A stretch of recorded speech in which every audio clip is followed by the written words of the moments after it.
90 দশকৰ অতিকৈ প্ৰয়োজনীয় এবিধ যন্ত্ৰ, যাৰ দ্বাৰা আমি দূৰৈত থকা আপোনজনৰ লগত কথা পাতিব পাৰোঁ, ল'ব পাৰোঁ সুখ দুখৰ বতৰা। সময়ৰ সোঁতত যেন পাহৰণিৰ গৰ্ভ। বিজ্ঞানৰ ন প্ৰযুক্তিৰ ফলত হেৰাই গ'ল সেইবিধ যন্ত্ৰ, যাৰ দ্বাৰা বহু যুৱক যুৱতীয়ে লাভ কৰিছিল কৰ্মসংস্থাপন। বৰ্তমান সি এক অতীত আৰু নষ্টালজিয়া। পিচিঅ'ৰ টেলিফোন। হয়, আপোনাৰ চাগে নিশ্চয় মনত আছে, যিয়ে আমাক দিছিল এক সুকীয়া মাদকতা। প্ৰেমিক প্ৰেমিকাৰ বাৰ্তালাভৰ এক সুকীয়া আৰু নিৰাপদ স্থান পিচিঅ'। বহু প্ৰেমাস্পদৰ মিলনৰ সাক্ষী।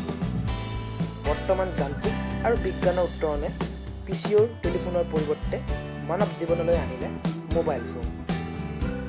বৰ্তমান এতিয়া সকলোৰে হাতে হাতে কেৱল মোবাইল ফোন। যে মই পিচিঅ'টো 1998 চনত মই ষ্টাৰ্ট কৰিছিলোঁ। তেতিয়া গ্ৰাহক বহুত ধৰণৰ ইয়াত মানুহ ভিৰ হৈছিলে, আৰু তেতিয়া আমি তেওঁলোকৰ সেৱাটো কৰিবৰ কাৰণে ৰাতি আমি 12টালৈকেও দিছিলোঁ। আৰু সেই টেলিফোনবিলাকে আমাক বৰ ধুনীয়াকৈ ৰাখিছিলে। এতিয়া সেইবিলাক আজি যান্ত্ৰিক যুগত নতুনকৈ মোবাইল চোবাইল হোৱাৰ পৰা এতিয়া পিচিঅ'বিলাকৰ কোনো ধৰণৰ 1998 চনত পিচিঅ'টো খোলে। এতিয়াতো সময়ৰ সোঁতত এইটোতো স্মৃতি হিচাপে ৰাখিব লগাত পৰিলে, আৰু মই সেইটো স্মৃতি ৰাখিবৰ কাৰণে পিচিঅ'ৰ সেই ফোনকেইটা, টেলিফোনকেইটা বা মেচিনটো মই মানে চাই পেলাই মোৰ দোকান এটা চুকত ৰাখিও মই খুব ভালো পাওঁ। আৰু সেইটোলৈ মোৰ খুব মনতো পৰে যে আৰু সেইখিনিৰ পৰা আমি বহুত গ্ৰাহক উপকৃত পোৱা হৈছিলে, আৰু তেখেতসকলেও কাৰণে এই দোকানখনৰ আজি পজিশ্যনটো আমাৰ এনেকুৱাকৈ আহিছেগৈ।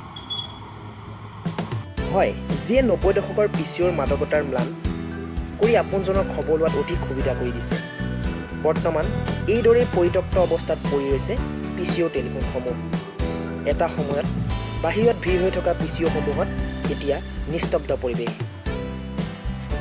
আৰু 20শ শতাব্দীয়েও এতিয়া সেই টেলিফোনসমূহ এক স্মৃতি হিচাপে ৰাখি থৈছে।